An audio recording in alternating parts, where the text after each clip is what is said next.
Today, does Trump need to put troops on the ground in Iran? Should the King invite Harry and Meghan to visit? And do pensioners have a duty to downsize? With me, Jeremy Vine.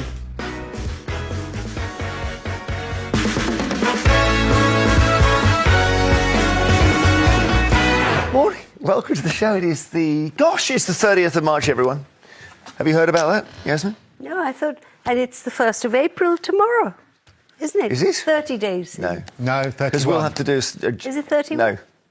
Yes, January, it's 31. We can bring you exclusive news that the march is 31 days long. Oh, okay. I'm joined by the journalist Yasmin Alibhai-Brown, who's across everything, and broadcaster Christo Fufas.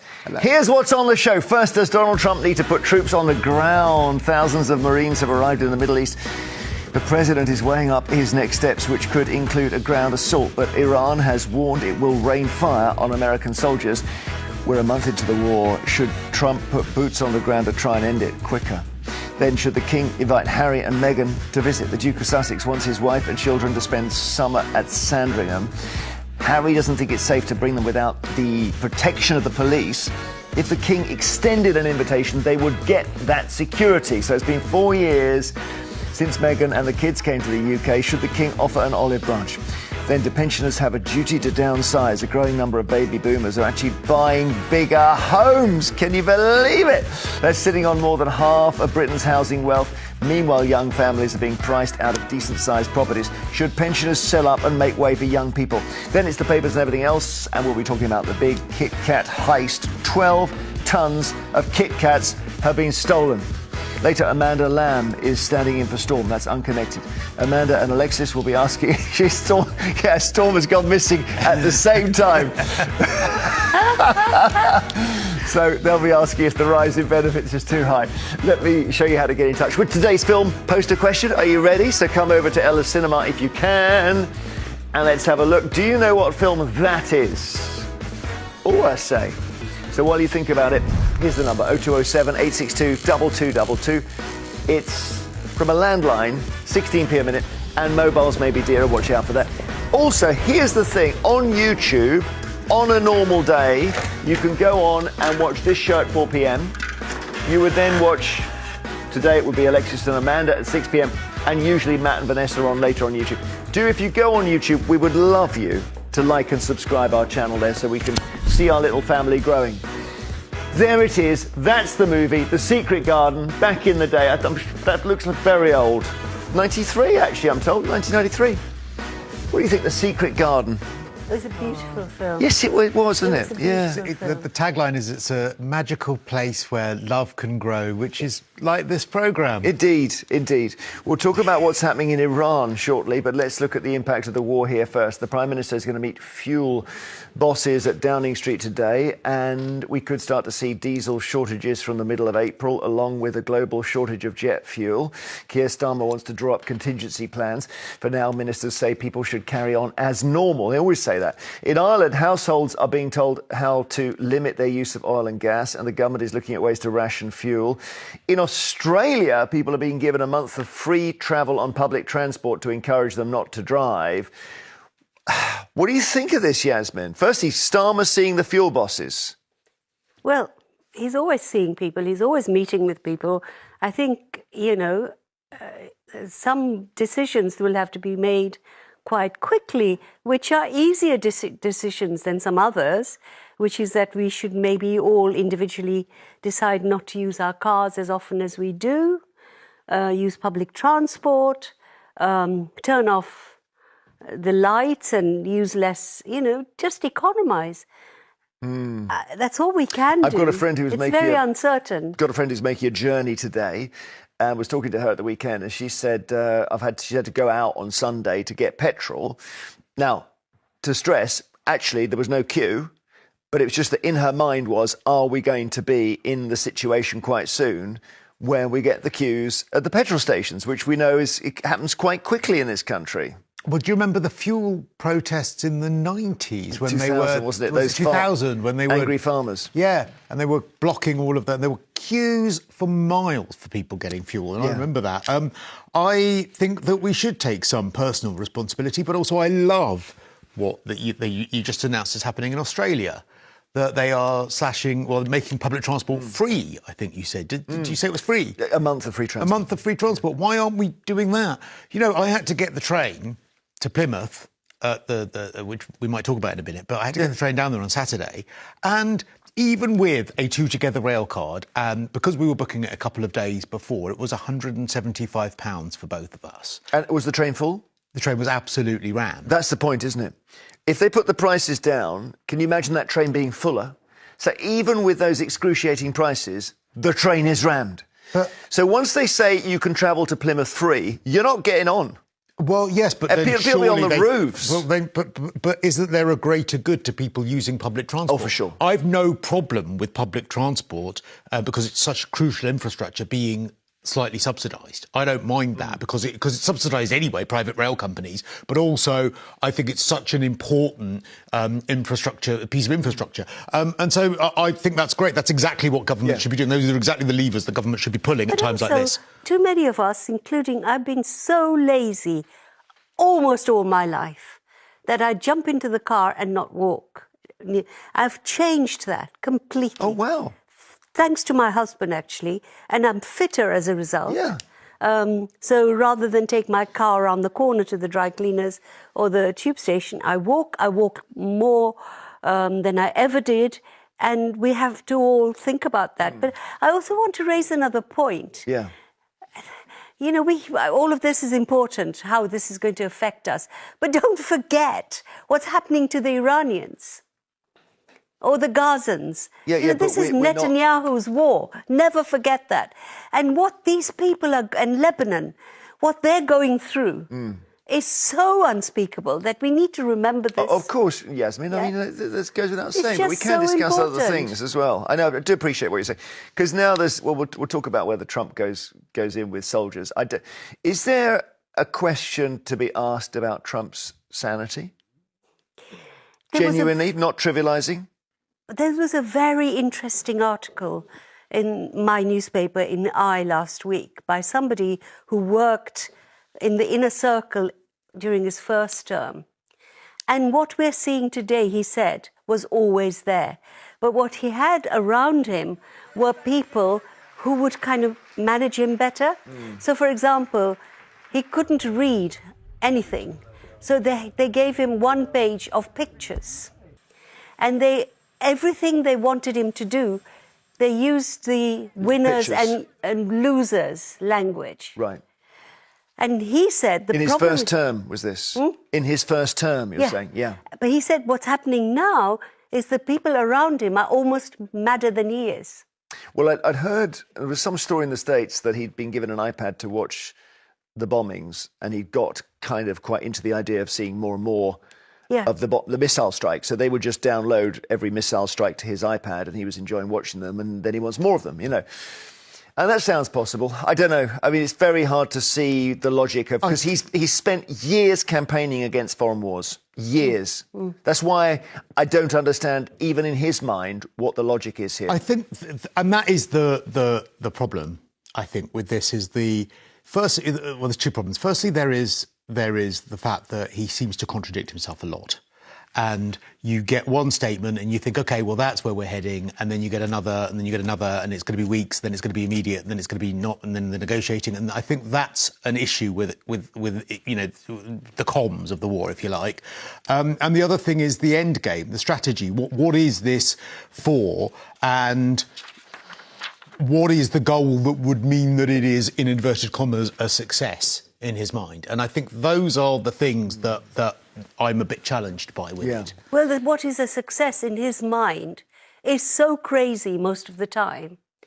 You know? It may be running that America runs Iran as it is running Venezuela. And Venezuela sort of like worked out. Venezuela was amazing that they did that so efficiently. And I wouldn't use the word amazing. It was efficient. Well, efficient, but let's see. After the debate, we're asking, let's just pause and we'll talk about whether Trump should put troops on the ground, because the thought is, yes, it would be an escalation, but again, please get us to the end of this thing faster. That's the idea. And if you put troops there, maybe you can conclude it quicker, or are they still going to be there in 10 years?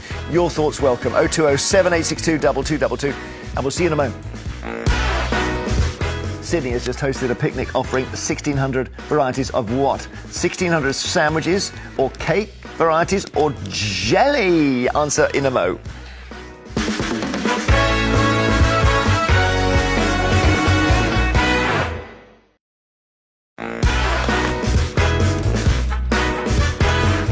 Before the break, we asked, Sydney has just hosted a picnic offering 1,600 varieties of what? We gave you sandwich, cake, jelly, and it is actually the old cake.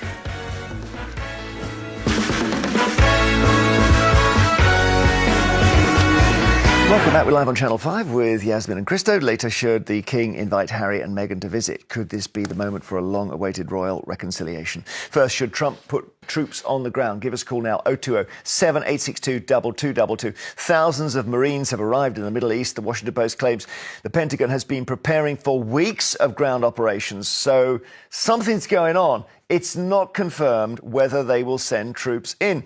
Trump says he could seize what is called Karg Island. That is a hub for exports and an economic lifeline for Iran. But an Iranian military spokesman warned against ground assaults, saying Iran is ready and will set the souls of American soldiers on fire. He also criticized Trump for talking about negotiations in public while secretly plotting a ground attack. Now, we've got a picture here just to show the Iranians are not out of ammo. They managed to blow up an American plane at the weekend. Look at the damage to that thing. So the back half of it is blown off. It's one of those radar planes, variety of what used to be called AWACS. And they've hit that in Qatar. And there's some speculation they may have been supplied with a Russian drone to do that. So they're not completely out of it, Iran, Yasmin, are they? No, how can they be? How can they be completely out of it or out of it at all? The American action, which is inexplicable to me, is, as it's not going the way Trump expected it to, then in 48 hours it'll be all clean and he'll have done it and he'll show off. It hasn't gone that way. But it's really interesting. The first kind of Western reporter, UK journalist, Dominic Waghorn, who's been in there, has said some really important things. Been in where, sorry? In Tehran. Oh, in Tehran, yeah. In Tehran. Yeah. Remember, Iran is allowing journalists. Yeah. Iraq is, Israel is not. And what he said was how terrified, of course, the Iranian population is, and that this is important. One of the calculations Trump was making was a lot of Iranians hate their own regime. Yeah, and I hate them. But what Waghorn says, that people told me off camera willingly that the Iranian regime is extreme and has to change. But in any air war, you blame the enemy. If you're terrified, not able to get the food you need, blah, blah, blah, you blame the enemy attacking you more than your own government. Yeah. And I think this is important, that even those who absolutely hate the Ayatollahs will not, a few of them are supporting this action. Right. Well, but we understood from Iraq that there's only one thing worse than being run by Saddam Hussein, and that's being occupied by Americans. We suddenly realised that. What do you think, Krista? Because we're going to have, in a moment, we'll have a word with Tobias Ellwood, former defence minister, who believes the Americans should now conclude this by sending troops in. I think that I'd be interested to know if Tobias can correct me, but I don't think there has been a conflict in history where sending troops in on the ground has made it conclude quicker. And that's my worry about this. Tobias is there. Help us out. Did the troop, hello to you, first of all, and did troops ever bring a war to an end? No, I think that's correct. I think military might alone does not solve the problems. And this is the starting point. You're rather quick to say that I support the troops. I don't support this war. I didn't from the very, very start. But we are in this uncomfortable position of being where we are today, with the war escalating, with nobody clearly in control, and with economic fallout right across the world. In 40 years, we've seen Iran's poison across the region, supporting Hezbollah, Hamas, and the Houthis, developing a nuclear weapon and oppressing its own people. The question we now face, however difficult it might be, has there ever been a better opportunity to consider how we could allow Iran to move into a new, more peaceful chapter? I fear that Trump, with his bandwidth and his interest, will call it a day and go home. And that will simply leave the regime intact, diminished, absolutely, but able to affect its poison continually in the Middle East. Yasmin, Yasmin, come in. Its interference in the Straits of Hormuz. So the point about additional troops is, to what end would they be used? And that is the question I would pose first. Let's develop a strategy for which the tactics then follow. Okay. Well, yeah. I mean, usually you have the tactic. Well, I don't know. Would you have the strategy first? I'm confused now. Yasmin, you disagree with all that? No, I want to ask What do you say? Yeah, go on. Ask him a question then. Tobias, tell me, do you think Libya was a success? Do you think Iraq was a success? You had regime change in Iraq. Libya, which the NATO allies went into, is now an ungovernable state, and many of the small boats that we're getting come from that coast. Do you honestly think the West has a good reputation and a good record on this? No, it's not. And in fact, we should learn from history. Libya and Iraq, Afghanistan are very different. Libya, we went in there because Gaddafi was about to attack its own people. And there is an international duty of care that came from Rwanda for the world to step in. There were elections, actual elections. The prime minister was elected in Libya. The country then imploded. That's separate, linked to, but separate. Iraq and Afghanistan are better examples of what you say. But they underline what I've been saying, is that when you charge in with military might alone, and there is no plan and no strategy, Jeremy, the strategy comes first. You've got to have clarity as to what victory looks like. What are you fighting for? If you simply just charge in there because you don't like the country, that is not enough. I mean, I agree with you. Today. I agree with you, Tobias, in as much as we are where we are and we have to work with what we have. But I'm just wondering, what do you think could be considered enough of a win, in inverted commas, for Donald Trump that he would then say, right, I can withdraw? Well, I can't get into Donald Trump's head, and I'm confused every day by what he does say. He is absolutely commentating on a very different war than the rest of us are seeing play out. And that's my concern. I think he saw this as after Venezuela, potentially punch drunk with how successful that went, believing that after decades in which Iran has been a pain to successive American presidents, he could do what other presidents have failed to do, which is somehow tame Iran. So those are noble causes, to limit Iran's nuclear ambitions, to prevent it from being such a toxic influence across the Middle East. But dropping bombs from up on high alone, as we saw in Afghanistan and Iraq, without a clear plan as to how you win over the locals, the hearts and minds, it's going to fail. And my concern now is that he's sending 50,000 troops there, but again, without a plan. What does need to happen, because this has spilled well beyond Iran itself, to the Straits of Hormuz, to international waters, that's where protecting those waters with those troops could actually help the international community, because every country across the world, just about, from Australia indeed to here, is being affected by the fallout, the consequences of diesel, of aviation fuel not being able to get to where it needs to go to.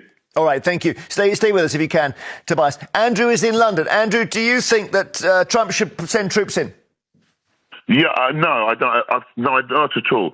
And I feel that if he's going to send anybody in, he should send his son, J.D. Vance, Stephen Miller, all these enablers of the war. And I think once and for all, Jeremy, we've spoken about this many times. This man is a lunatic, an absolute raving lunatic, and he's setting the world alight. We have to step back and stay away from it. He's killing innocent people. Yeah, but we can't really, can we? Because as you can see, it's choking off our supply of oil and fuel, and and gas and everything. And so now we are sort of involved. So how do we bring it to a close? We allow the people with common sense in Pakistan to get some kind of agreement. At the end of the day, we're more concerned about oil than people's lives. Yes. Which is strange. All right. OK, thanks, Andrew, very much. I gather he's going Trump is going for some sort of nuclear deal with Iran, which would be less than what Obama negotiated, which was the one he tore up. Craig in Northamptonshire, do you think Trump should this is Trump, not us, should send troops in? No, absolutely not. Just a quick point on what Tobias said. He said that after Rwanda, they learnt the lessons and the world needed to step in or step up, and hence why they went into Libya. They didn't step up to the Bosnians in Srebrenica, did they? Well, they don't stand up for the Palestinians who are just getting slaughtered. So I think maybe Srebrenica was before Rwanda, but that said, you could argue Gaza there. Yeah. Roughly the same time. All right. And okay. anyway, this is absolutely, as we know from various sources, being led by Netanyahu. He's the one who's pushing Trump into... Well, that's what Joe Kent, who's the counter-terrorism guy, said, that the war had been forced on America by Israel. Stay with us, Tobias. Thank you, Craig. After the break, more calls on this. Should Trump put troops in? Do you want him to? Not ours, Americans. Oh, just to bring it to a close. 0207 862 2222. We'll see you shortly. Which item previously owned by Bob Marley will be auctioned for $25,000? Is it a guitar pick, a lock of hair, or a flag? Answer for you in a mo.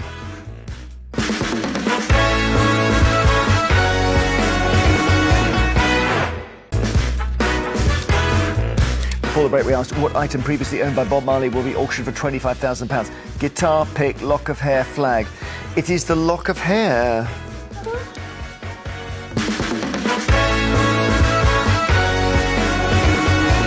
We're having quite an interesting debate today about Trump and whether or not he should send troops in. We're watching from a distance here. We're not talking about British troops. We're talking about American troops going in to somehow conclude this thing quicker so we don't have a fuel crisis. This is Trump speaking last night. We are negotiating with them directly and indirectly.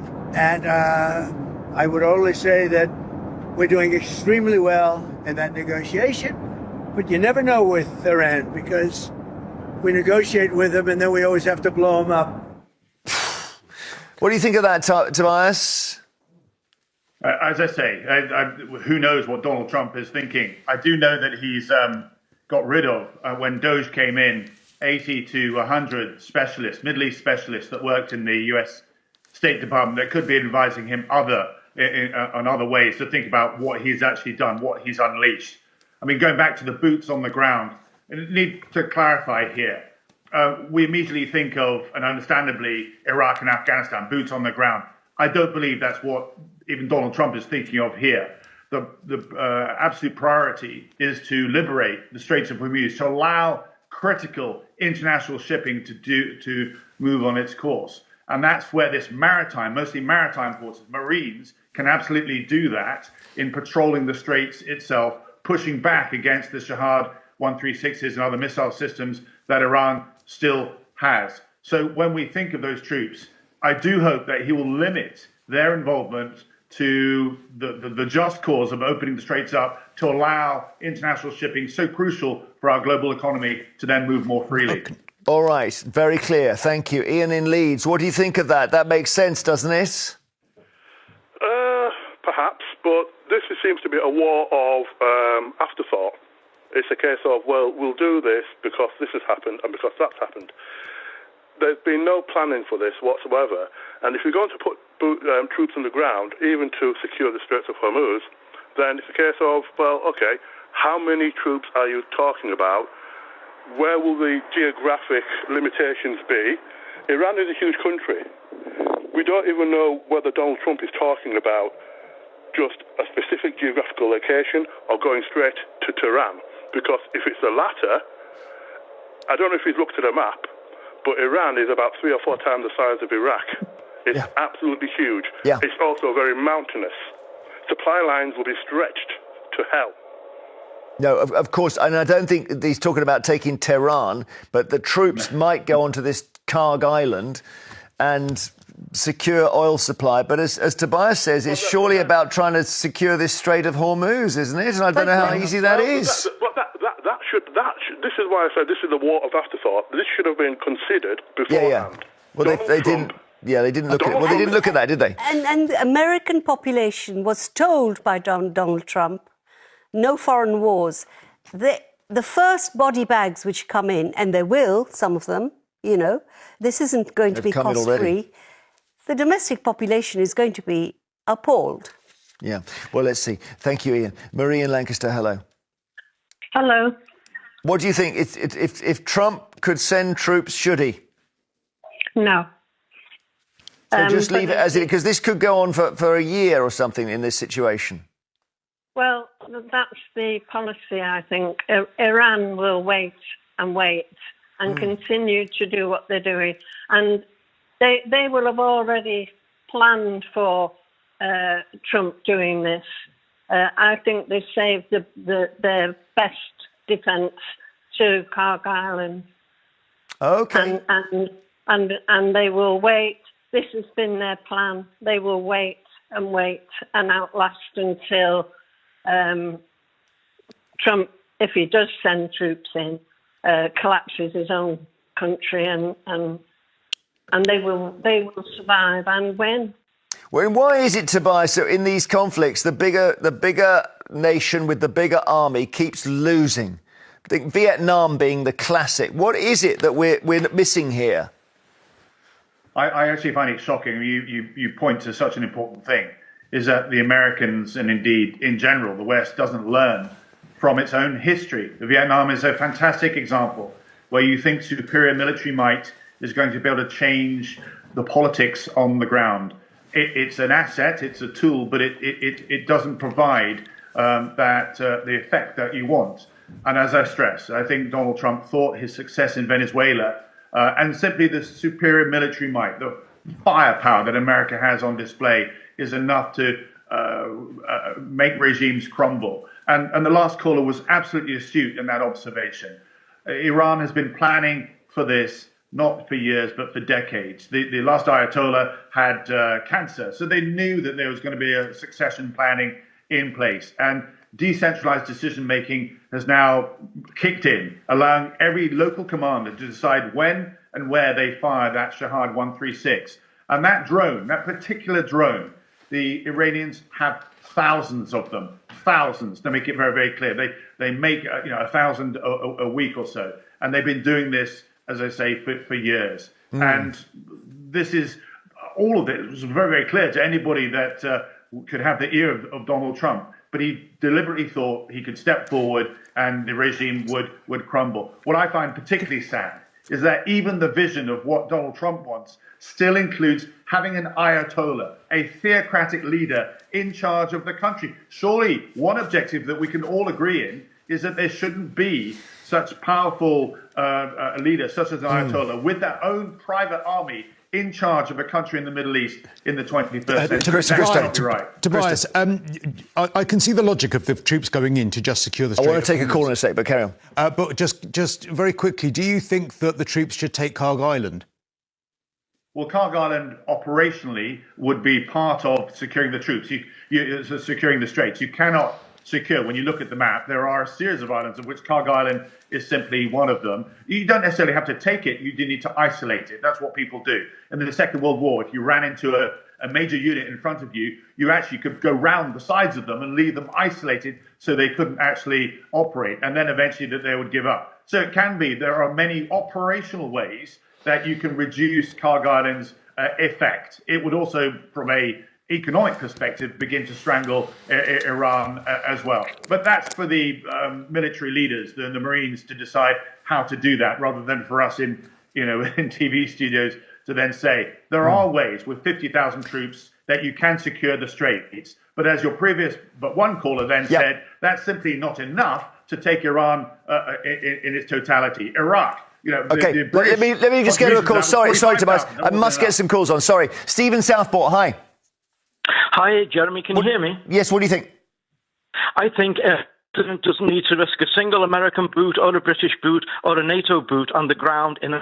All he needs to do is arm up the 70 million civilian population and they'll do the job for him. They outnumber the regime 70-1. They'll be champing at the bit to take that regime down after what happened to them in January when 40,000 of them got shot dead. But Just the to go on regime after has got its tentacles all through Iranian society. I don't know whether you can just drop. What, you're going to drop weapons from the sky or what? Also, Well, Steve, I'm sure that the Israelis and the Americans could find a way to get those people weapons, and they'd be happy to do the job for them, train them up. The Israelis would be happy to lead the charge as well, train up the civilian population that outnumber the regime 70-1, and let them do it. 70-1? well, Steve, one of the things that's complicated is that a vast number of Iranians support the Ayatollah. We like to believe that they're all against them, and I hate them, but the country's divided. But it's also Ayatollah versus America choice now, isn't it? That's the thing. Thank you, Steve, very much. Karen in Herefordshire, hi. Hi. Hello, Jeremy and Pavel. Hello. Should Trump send these troops in, do you think? Definitely not. First of all, they don't learn their lesson, because I remember the Kuwait war with Iraq and what happened there. Of course, they were backed by the mighty American as well. But they have no right to go into these countries. If there is a regime there, it's the people who should be the ones who overturn the regime and change things, not a megalomaniac like Trump, who, worse than that, is the man is uneducated. He just doesn't understand these things. And that's so obvious from the way he speaks and the way you put bleach in veins and stuff like that. OK, Karen, thank you. Tobias, thank you so much for your time. Great to see you. Thank you very much indeed. See you again soon. Later, we'll be asking if pensioners should consider downsizing. Is it their duty to free up space for younger buyers? There's some reports that they're upsizing. But after the break, should the King extend an invitation to Harry and Meghan to visit? Insiders say there's still a long way to go before father and son can reconcile. 020 7862 2222. See you in a moment. What society did David Bowie belong to before becoming famous? Was it the prevention of cruelty to long-haired men, the campaign for velvet trousers, or the alliance of proper umbrella use? Find out which after this break.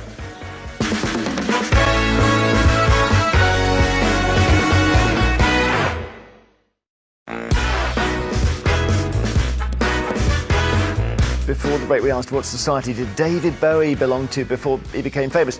Was it the prevention of cruelty to long-haired men, campaign for velvet trousers, or the alliance of proper umbrella use? It's the first one.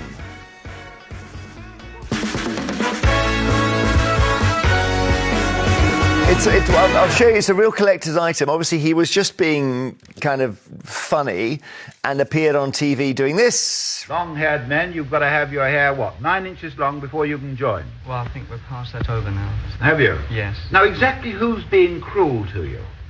Well, I think we're all fairly tolerant, but for the last 2 years we've had comments like darling and can I carry a handbag thrown at us.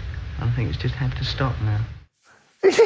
He knows what he's doing. He would have been on this show, wouldn't he, doing that very thing? Yeah, of course, of course. Let's remind you what's still coming. In a moment, should the King invite Harry and Meghan to visit? The Duke of Sussex reportedly wants his wife and children to come for the summer to Sandringham. They would automatically be given a security package if the King invited them, and that gets round the whole Harry complaint about security. So we'd love your thoughts. 020 7862 2222. And then, do pensioners have a duty to downsize? You won't believe it, but the survey stuff we've got from estate agents says many over 60s are now buying bigger houses. And as it is, they hold over half of Britain's housing wealth. Young families struggle for space. Is it a duty on pensioners to sell up and enjoy a smaller home? Then we've got a few more stories from the papers and everywhere else, including the Kit Kat heist, which is extraordinary. And we haven't yet got them behind bars. Later, Amanda and Alexis will be asking if the increase in benefits is too high. And this is how you get in touch with a reminder of today's film poster question. So over to our Ella Cinema we go. There is the poster. Do you know the movie? We showed it earlier. This is just in case you missed it. While you're thinking about it, here is the phone number. 020 7862 2222. So just to say 16p per minute from a landline. Mobiles may be a little bit dearer. Watch out for that. If you go online, most days this is the lineup on YouTube. So this show is repeated at 4. Storm and Alexis at 6. Matt, obviously today, Amanda. Matt usually at 7. Vanessa usually at 8. They're not on today, though. Please do like and subscribe when you see our YouTube channel. Thank you for your kind attention to this matter. There is the movie. Thank you, Ella. The Secret Garden is the title. Did you get it? Now, Before we move on to our next debate, I just wanted to highlight a major story from the weekend, which you will have heard about. Very confusing, though. A 36-year-old man arrested on suspicion of attempted murder after a car struck several pedestrians in Derby city centre. It happened around 9:30 on Saturday on Friargate. 7 people were injured. Thankfully, no one was killed. CCTV footage shows a black Suzuki Swift speeding past. This is the vehicle that police believe was involved in the incident. Detectives are working alongside counter-terrorism officers, but the case has not been formally declared a terror attack. The suspect is described as being originally from India and having lived in the UK for a number of years. Police say they're keeping an open mind about possible motives. What do we think of that? It was terrible at the weekend. Well, yeah. I mean, reminded me of that Liverpool guy who went crazy in his car. I know, and, every time these things happen, I just pray, don't let it be somebody who's a migrant or is, one of... Because the reaction is so much stronger. But an Indian really does surprise me. Because what we assume Hindu, which is not a big... I don't know. It's just not been part of the what we've seen in the world landscape of late. No, that's right. Your thoughts, Christo? Yeah, I mean, it's awful. I don't think it's unreasonable for people to jump to the conclusion that they think it might be terror-related. I mean, I'm very glad that at the moment they're saying that they're hoping it isn't, because that is always the fear when it comes to things like that. And I'm just glad that no one was killed. Let's get into our next debate. Should the King invite Harry and Meghan to visit? 0207 862 2222. Tell us what you think. Prince Harry reportedly hopes the King will invite him, Meghan, Archie and Lilibet to spend some time in Norfolk this summer. It's been 4 years since Meghan came to the UK, more than 4 years since Archie and Lilibet saw their grandfather. Harry has repeatedly said he doesn't feel safe to bring his family home unless he's given armed police protection. But if the King were to invite them, it's understood they would automatically get some sort of security. So there's a way around it, Christo. No? Well, I mean, look, this sounds a little bit like blackmail, in as much as if you want to see me, then you have to ask me. There is nothing stopping Harry, if he wants to coming here. The idea that he would go to Sandringham and not have any security whatsoever is absolute nonsense. What are they going to do? Not look after him, not make sure that he's protected if he's in Sandringham seeing the King. So the idea he has to be asked by the King is absolutely ridiculous. But he can't just show up, can he, really? No, but he can say, I would like to bring my children to see you. I'm coming on this date because I know you're at Sandringham. I mean, that's what would be absolutely reasonable. And of course, he would be protected if he did that. The idea he wouldn't be is complete and utter nonsense. I mean, if he wants to come, he can. I would probably, if I was the King, say to him, you're more than welcome to come. Would love to see you. Here's a non-disclosure agreement. You can't put anything that we've spoken about on a Netflix show. You can't write a book about it. You can't do anything else. And I don't want to see it on chapter 17 of your next diatribe. There is that betrayal, I suppose, for the King. Why is it a betrayal? Because you can't have private conversations and put them in a book if you're in a family. Actually, Charles did in his book. Well, People forget. That was in response to the Andrew Morton book.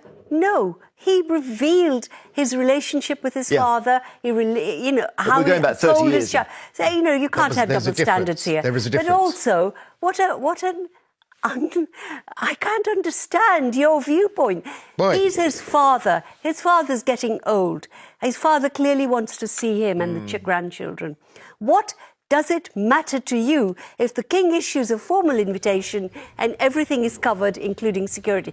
Why would you mind? Well, look, if he wants to, like I said, he absolutely can. I would be very cautious about doing that. And the difference, I think, from what you're talking about with the book that Charles worked on with Jonathan Dimbleby, is that what you're referring to is when he spoke about the harshness of his upbringing, which I think was in a couple of pages of the book, whereas the whole of Harry's book was called Spare, and it was the entire modus operandi of the book, the entire thread of the book was, my life has been terrible, here's an entire book devoted to it. It's not a couple of pages. It's not true. Can't we just forgive? Actually, but in the end, sorry, just to interrupt, but let's put that to one side, Christo, because actually, blood is thicker than water. And Charles is, as Yasmin says, Charles is his dad. And if they mess around anymore, Charles won't be here to have this reconciliation. But would it not be damaging to then have them come over. I don't trust that they wouldn't use it to either complain more, monetize, come up with more content for themselves or anything else. And that actually damages the monarchy on a wider level. You're talking about monetizing? William and the King, between them, are ripping off this nation on their duchies, OK? And you don't mind about that. There are properties that they're letting out which are scandalous. And you don't mind that. And you mind these people. Yeah, I do mind these people. Why? Because they have left the family and they use the family in order to monetize themselves. No. If they want to leave the family... They're making their own futures, they're earning their own money. By sagging off the family constantly. If they want to make... It's not true. That's not all they do. That's not all they do. It's such rubbish. I was only going to add one thing to also on Yasmin's side here. Since the Andrew debacle, since the arrest of Andrew, surely we now have a bar for scandal, which is much higher than Harry and Meghan. I can have... And he's at Sandringham, by the way. I could have equal loathing for all of them. I could think that they're all absolutely awful. But what Andrew is doing, as terrible and ridiculous and stupid and awful as he is, he's not trying to make money by slagging off the family, and that's what they do. Everybody has a right. By the way, Everybody has a right. If they've had a painful childhood, they lost their mother, and have you forgotten that the two boys were made to walk down that road? Absolutely tragic moment in their lives, and the Queen didn't even come down at this terrible moment until the public opinion. That was a mistake. You know, all this happened, and you think that Harry doesn't have the right to say how hard his life was after his mother died. He has the right to leave the family if he wants to. Absolutely. Leave the family. You mind him talking about it. I mind him slagging off the family and making money out of it. And I mind them family, using them. No, but you're not a member of the royal family. The royal family needs to be slagged off, actually, sometimes. It's overprotected. OK, let's get a call. Johnny in Leeds, what do you think of this? Hi. I'm glad Yasmin's just said what she said, because I totally agree with it. I think there'll never be a meeting while Camilla's there, because I think Harry's got Camilla worked out exactly what she is, because he had to, as a young child, he had to watch those two with their tacky affair gaslight his mother all the way through her adult life, totally ruin it. And I just don't understand why anyone would even expect Harry to even have... I wouldn't... If that was my father, I'd have nothing to do with him, because it's funny that Camilla was mentioned in the book Spare, although it was just a glancing blow, but it was clearly indicated his dislike of her in that he called her something like Wicked Witch or something. Yeah.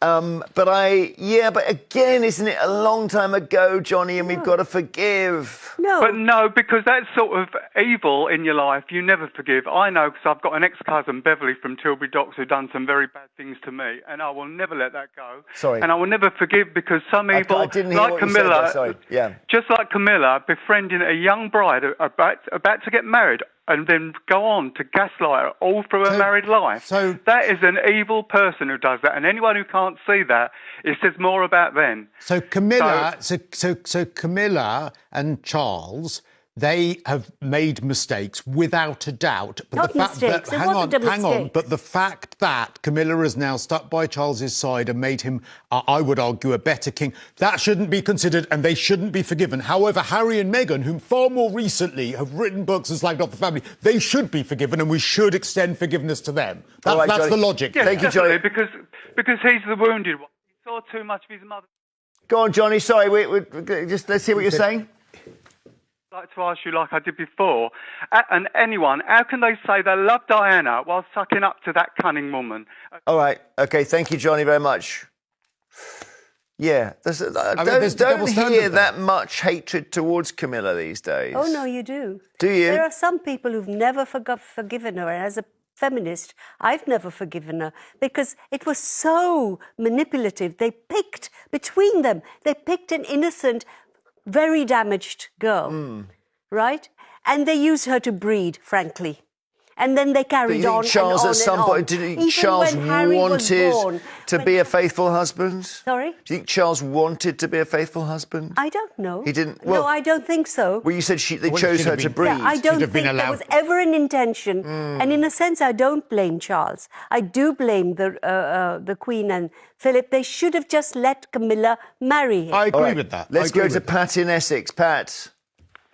Hello. No, definitely not. I don't want to hear. I don't. Why doesn't he make amends with her father? You mean with Thomas Markle? Yes, that's correct. I think, well, I'm amazed he's still going, old Thomas Markle. He's got a new girlfriend. Well, he has got a new girlfriend. I saw that. Yeah, he's not just That's going, he's irrelevant. going. That's irrelevant. We always hear about poor Meghan this, poor Meghan that. We She haven't doesn't said make anything about amends with Meghan, her own- Pat. We've not said anything about Meghan. No, you're just against the royal family. You're just That's true, actually. negative. Yeah. You're so Yeah, I mean, that's fair, negative fair about comment, Pat. But I think, Yasmin's got a very good heart, Pat. She's not trying to be cruel I'm here. not saying she hasn't got a good heart. I'm not saying that. What I'm saying is Meghan should make amends with her own family. She's caused enough trouble with our royal family. She doesn't want it. She just wants the status that goes with it. Yeah, that's true. Well, do you want to respond to that? I think, again, just blame Meghan. Let's just blame Meghan. No, blame them It's both. become- it just Blame them both. But I don't know whether blame Meghan. I don't know whether she does want the status, Pat, because the story was that she thought Harry was going to be king, and it turned out he wasn't, and she got cross about it and left the country.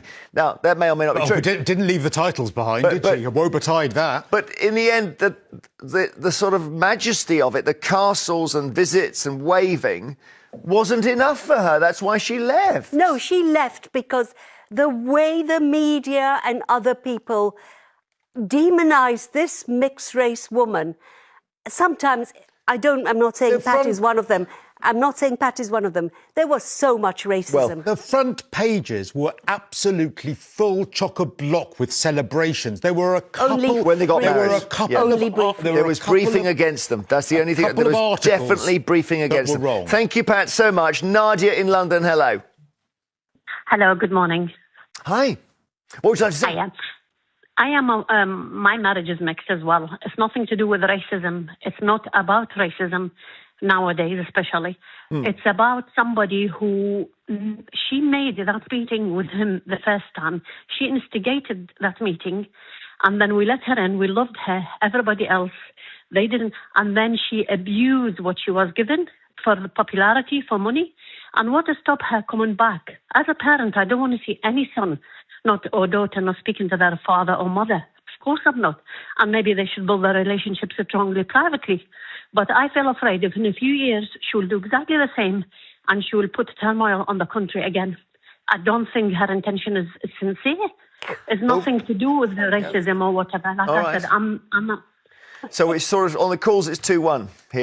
You're losing. I have written openly about my dysfunctional family, about my father. And you know what? I would do it all over again. Yeah, this but idea it's not the that same. your It family's isn't the family, same. family's family. No, it's not. Absolutely Why don't they renounce? Families damage you. Why don't they renounce their titles and give back all of the money that the Queen Mother left them? That's a completely different argument. I would agree with you on that. No, it's not. Nadia, thank you so much. Later, it's the papers and everything else. I hope they come. Find out why an iconic... You hope what? I hope they do come.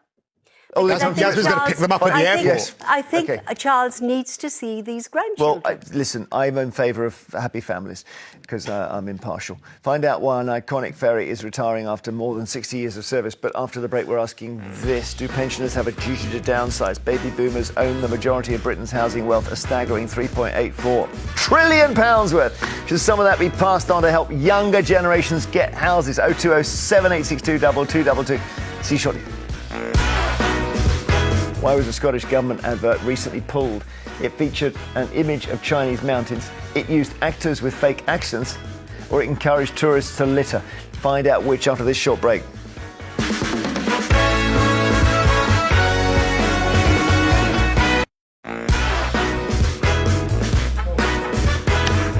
Before the break, we asked why was the Scottish government advert recently pulled. We gave you. It featured an image of Chinese mountains, actors with fake accents, or it encouraged litter.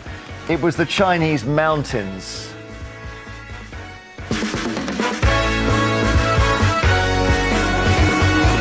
How does does this happen? I just don't. If you're doing a Scottish advert, it has to include Scotland. So, yeah, there we are. Someone's put in a Chinese mountain. There we are. Unbelievable. Christo's got a new dog. I want to mention this. Yes, I got a new dog at the weekend to add to the brood. So we now have 3 dogs. That's the third. That's the new one on the right. That is Dusty Springfield, Diana Spencer, gone too soon, Fufas Chuka. That's the name of the new dog. So Dusty Diana, there she is, lying with her new sisters. She's a 5-month-old stray from Cyprus. So she's not long come over, and we've taken her on. She's causing absolute chaos. My parents are furious. I mean, we're going to talk about downsizing and people with bigger houses now. Thank God they've got a big garden because they'll be looking after them. Yeah, looking after all 3. How can you tell that they're going to get on? Because there was a story on Friday about a zoo where all the wolves started attacking each other, and they had to have them all put down. Thanks for that cheery image of my new dog, my other dogs. Thanks for that. How do you stop them fighting? Well, you have to introduce them slowly. My dogs are very friendly anyway. They're not happy. They're a bit put out. Right. But also there's the status thing because she's a puppy and they're older. So to them, she is absolutely nothing. But they're putting her in her place. And when she's coming up to play, they're sort of saying no and wagging their tail whilst doing so. They're mothering her. It's lovely. Oh, that's lovely. Now, we love your calls on this. Do pensioners have a duty to downsize? Give us a call, 0207 862 2222. A growing number of retirees are actually buying bigger homes. This is the mind-blowing thing. What's going on? Estate agents say older Brits are saying, we fancy a bit more space. Many experts argue that if pensioners downsize, that would unlock larger homes for young family. But it's not happening. And let's just show you the story of British property. I mean, we know this, don't we? Here we go. 40 years ago, let's call them Colin and Millicent, bought the house cheap. £80,000 in 1986. A brilliant place. Their 5 kids. They absolutely loved it. But look at Colin and Millicent now. So there they are in what is the sort of stately home that's falling down. The house is worth £2.5 million. That's not unreasonable. It's falling down. They can't afford to maintain it. The kids only come at Christmas. They are going to downsize. That's the classic picture, isn't it? And they take a look at this little house with one chimney here and they think, oh, that's perfect.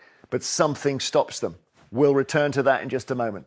Meanwhile, let me show you this pie chart that I drew rather amateurishly earlier. And if you look, this is all the property in Britain.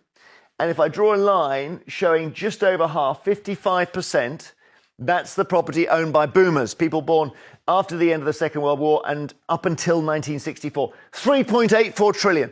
And meanwhile, the under 40s have got 10%. It's incredible. The average house price in 1975 was just under £11,000.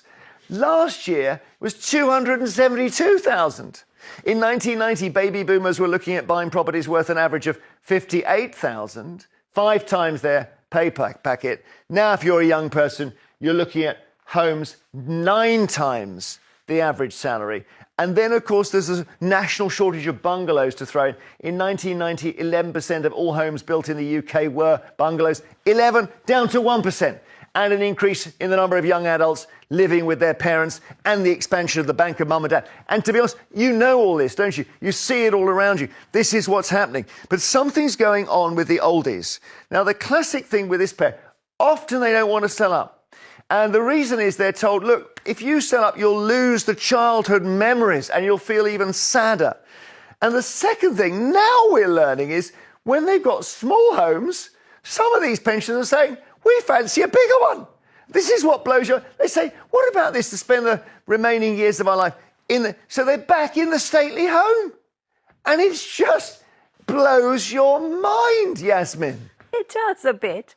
It does a bit. I mean, questions. Who's going to clean this house? Where are they going to pay for that number of cleaners? I mean, I just don't get it. It's to do with affluence, isn't it? And property prices are coming down. There are some families. I think, what's his name? Lawrence Llewellyn Bowen. And others who actually have these big properties and have their families, married families, live in an extended It's like Dallas, like Southport Ranch. But isn't that that's kind of the wealth gap that we're talking about here? Is where pensioners can do it? They think, let's buy a big one. Yeah. But then if they're accommodating younger families, well, maybe that's own, okay. But good luck to them. Like, it's not the fault of the pensioners who've got this property wealth that property prices have gone up so much and that there is a housing shortage. And actually, I'm sick of people like that being demonised. I think it's dreadful that there is this £2 million property tax that Rachel Reeves has tried to get her sticky little fingers on, because all those trillions of property wealth, governments like ours that we have at the moment, they can't bear the fact that that is untaxed wealth. And none of those people that have that wealth are responsible for the reasons why property ownership is out of the reach of those younger people. We've had a population that has grown due to mainly immigration, but other reasons, and a housing shortage because people have not built the infrastructure to keep up with the number of people that have come here. None of that is the fault of the people that own that more expensive property. It's not the way you look at it. It's absolutely the way you look at it. It's not about you. It's not my fault. It's a question of, I'm living in this big house. I live in a big flat. And a time will come, not that long from now, when it will be too big for us or one of us, because one of us will be gone. And I can completely see the point of downsizing and letting another family actually... Is it your duty to do so? I feel it is my duty. Because I think there is that. I met a couple the other day and I said, oh, where do you live? And they named a street near me which has got lovely big houses. And they said, we've just moved out. And I said, oh, you've just moved out. They were in their early 60s. And I said, oh, why is that? They said, to be honest with you, we felt we had a duty to sell it to a young family. I thought, blimey, I've never heard that phrase. Yeah, I mean, that's great if they want to, but the idea that you should be made to feel bad for not doing that is ridiculous. And secondly, if the government really wants people to do that, then incentivise them. Cancel stamp duty if you're downsizing. But of course, they won't do that. Isn't it interesting? What's happened with stamp duty? Because it's been used, because they realised, every time someone buys a house, we take a tax. They realised that's a very dependable source of income. They applied it and raised it. And the result now is people move house every 35 years instead of every 10 years, which they used to. My parents, would and move quite regularly. If there was lower stamp duty, which is one of the most absurd and ridiculous taxes, what would mean is that people would move more often. And then that would mean that then they would go to John Lewis and buy some new furniture, buy some new decorating. They might do up the house so the builder gets money and the government gets their pound of flesh that way. Listen, can we just clear up one thing? They're not pocketing the tax money for their own personal good, governments, whichever government we're talking about. We want a state in which there is the facilities work, where things work. But then, wait a minute. We need to pay for it with our taxes. No, hang on, you may not be right. A politician wants to be popular by saying, I'll give you this and I'll give you that. And so in that sense, it is for their personal good, isn't it? No, it isn't. It is for their personal good. Taxes are not for governments to pocket. Because no one is popular. They're taking our money. It is our... We live in this space, in this place. I believe no one can do better with their money than the people that That's just not true. It's a government's job, in my opinion, but you don't build libraries. To help you don't keep run street more of lights. your own money. Yeah, but the National Health Service, the streets, well, crime and... There is